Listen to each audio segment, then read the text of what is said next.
मित्रांनो, श्री स्वामी समर्थ. आजचा दिवस तुम्हा सगळ्यांना खूप छान जावो ही स्वामीचरणी प्रार्थना.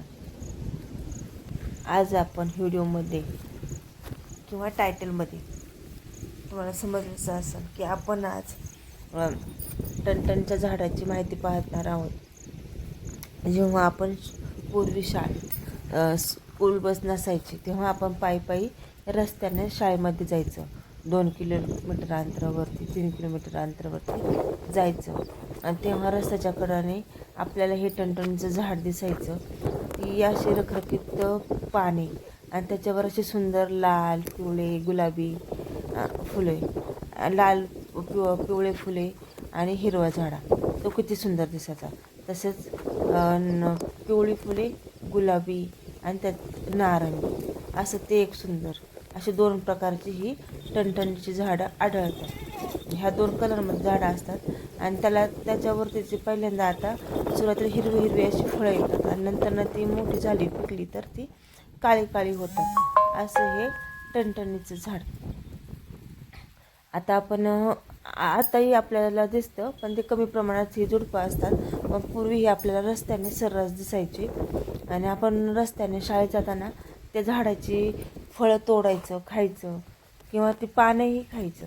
पानांचा वासही खूप छान यायचा आणि जेव्हा रस्त्याने जायचं तेव्हा ती पानं किंवा फुलं अशी तोंडात धरून चावत चावत रस्त्याने जायचं. चला तर हे होतं आपलं रस्त्याने लहानपणीचं बालपण. मला आठवलं, मी ते तुम्हाला तुमच्याशी शेअर केलं. पण त्याच्यापासून आपल्याला काही उपयोग होतो तर ते सांगते तुम्हाला.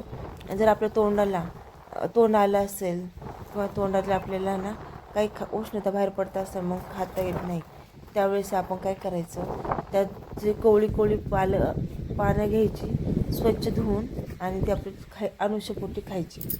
किंवा 4-5 दिवस आपण अशी अनुषपोटी ही पानं खाल्ली तर आपले तोंड येणं हे फार कमी होतं. हे रानावनामध्ये कोणाच्याही बांधावरती ही झाडं असतात. आता तर आपल्याला हे कुठेही डोंगराला वगैरे कुठेही दिसतात. ही अशी ही टणटणची झाडं आहेत. आता आपण म्हणतो तर पण आहे ना, पूर्वी आपण अशी रस्त्याची झाडांची फुले खायचं. पण आता त्याला आयुर्वेदात खूप महत्त्व आलेलं आहे. त्याच्यापासून होणारे फायदे आता आयुर्वेदामध्ये दिसून येत आहे. आपण तोंड येणे यावरती तर आपण फायदा पाहिलेलाच आहे. पण आपल्याला पचनशक्ती आपली व्यवस्थित नसेल किंवा आपल्या शरीरामध्ये नेहमी आपल्याला खोकला ताप येत असल्यावरतीही ह्या झाडाचा उपयोग होतो.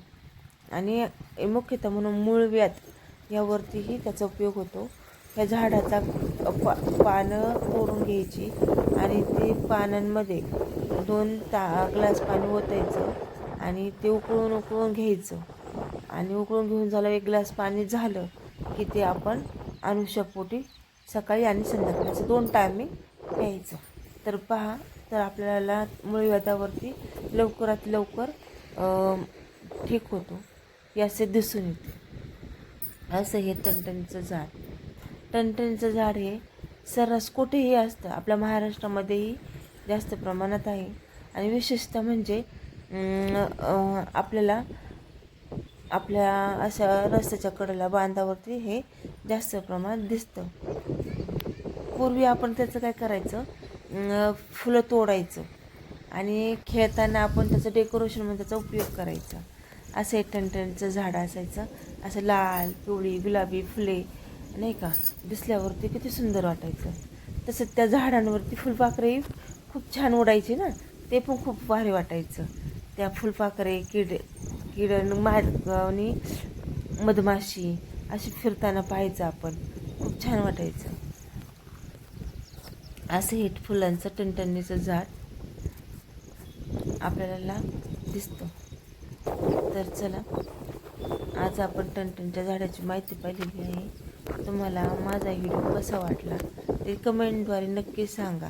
आणि आपले व्हिडिओ आवडत असेल तर आपल्या चॅनलला लाईक करा आणि आपल्या चॅनलला पाहण्यासाठी नेहमी पाहण्यासाठी लाईक करा, सबस्क्राईब करा आणि कमेंट करायला नक्कीच विसरू नका. म्हणजे मला अजून नवीन नवीन व्हिडिओ बनवायला प्रोत्साहन मिळेल. श्री स्वामी समर्थ.